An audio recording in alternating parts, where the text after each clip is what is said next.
Shalom,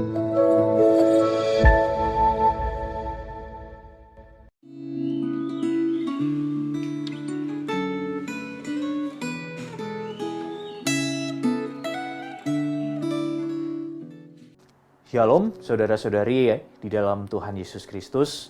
Kembali melalui channel Refleksi Gema ini, kita akan sama-sama membaca Alkitab dan kita akan merenungkan serta mengaplikasikan bagian Alkitab yang kita baca ini sesuai dengan pembagian yang sudah ditetapkan oleh tim penyusun Gema. Sebelum kita akan bersama-sama merenungkan bagian Alkitab yang telah ditentukan oleh tim penyusun Gema ini, marilah terlebih dahulu kita berdoa bersama. Tuhan Allah Bapa, kami bersyukur Tuhan terus menyatakan kebaikan Tuhan di dalam kehidupan kami. Khususnya pada hari ini kami boleh menikmati hari baru yang sudah Tuhan berikan. Dan kami juga boleh menikmati untuk kami boleh membaca dan merenungkan akan bagian firman Tuhan. Tuhan tolong setiap kami untuk kami mengerti akan bagian firman Tuhan yang kami renungkan dan kami refleksikan bersama ini. Supaya firman Tuhan ini boleh menjadi kekuatan bagi kami untuk kami menjalani kehidupan kami dan boleh terus juga menumbuhkan iman percaya kami kepada Tuhan. Kami sekali lagi menyerahkan waktu kami merenungkan akan bagian firman Tuhan ini ke dalam tangan pimpinan Tuhan. Di dalam nama Tuhan Yesus Kristus kami sudah berdoa dan mengucap syukur. Amin. Bagian Alkitab yang ditentukan oleh penyusun Gema untuk dibaca hari ini adalah keseluruhan Amsal pasal 6. Namun saat ini saya hanya akan membacakan dan mengajak kita merenungkan hanya dari bagian Amsal pasal 6 ayat yang ke-16 sampai dengan ayat yang ke-19. Akan tetapi saya tetap mendorong Bapak dan Ibu untuk tetap bisa membaca keseluruhan bagian Amsal 6 ini secara keseluruhan. Dan demikian bunyi firman Tuhan dari Amsal 6 ayat 16 sampai 19. 6 perkara ini yang dibenci Tuhan, bahkan 7 perkara yang menjadi kekejian bagi hatinya. Mata sombong, lidah dusta, tangan yang menumpahkan darah orang yang tidak bersalah, hati yang membuat rencana-rencana yang jahat, kaki yang segera lari menuju kejahatan, seorang saksi dusta yang menyembur-nyemburkan kebohongan dan yang menimbulkan pertengkaran saudara.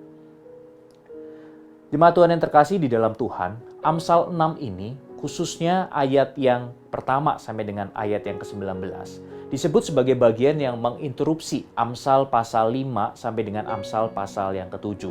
Karena Amsal pasal 5 sampai dengan pasal 7 sedang berfokus pada nasihat untuk waspada terhadap perzinahan.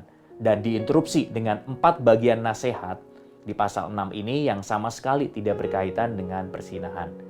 4 bagian nasihat ini diakhiri dengan rangkaian nasihat yang menggunakan formula numerical saying.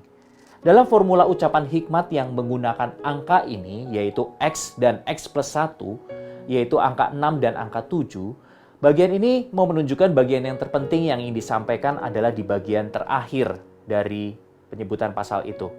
Namun bukan berarti bagian-bagian sebelumnya tidak penting. Tapi bagian-bagian yang sebelumnya mau menunjukkan tentang hal-hal yang menjadi sebab atau alasan bagi terjadinya bagian yang terakhir ini. Jadi, kalau kita melihat bagian ayat 16-19, maka bagian ayat 19b inilah yang menjadi fokus penting untuk diperhatikan pembaca Amsal, yaitu bahwa Allah membenci pertengkaran saudara. Bahkan jika diperhatikan, kebencian Allah akan pertengkaran antar saudara ini disebutkan sebagai kekejian. Sebuah kata yang seringkali disebutkan ketika Allah menentang penyembahan berhala.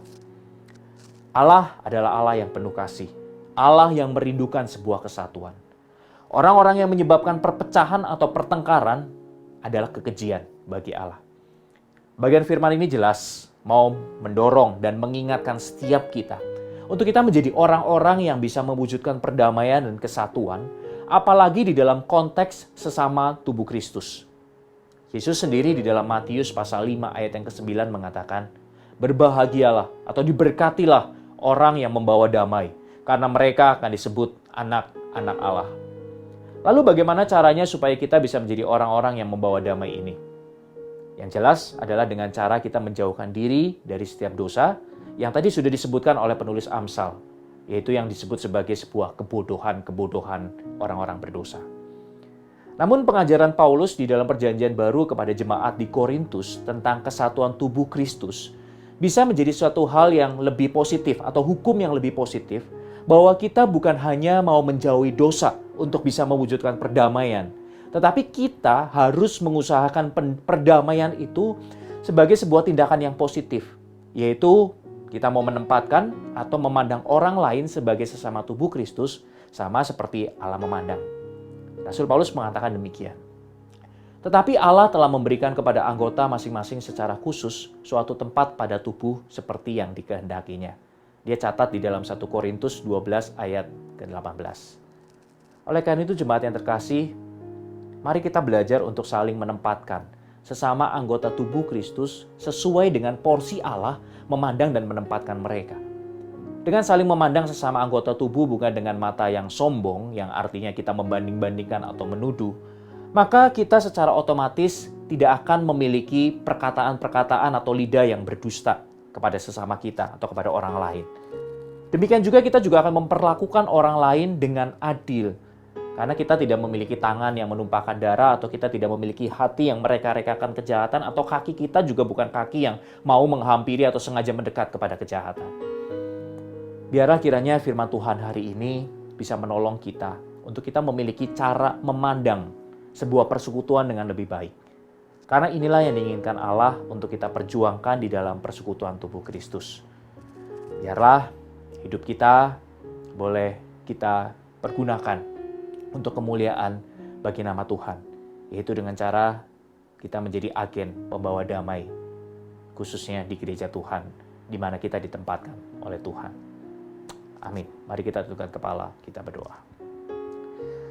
Tuhan Allah Bapa, kami bersyukur kalau pada hari ini kami kembali diingatkan bahwa kami harus hidup sesuai dengan identitas diri kami. Bahwa kami adalah anak-anak Allah yang seharusnya menjadi agen pembawa damai. Tuhan tolong setiap kami untuk kami hidup menjauhi dosa dan kami hidup menjadi agen pembawa damai itu. Tuhan tolong supaya mata kami boleh menjadi mata yang terus memandang kepada kebaikan-kebaikan. Baik itu kebaikan dari Tuhan maupun juga kebaikan dari sesama kami.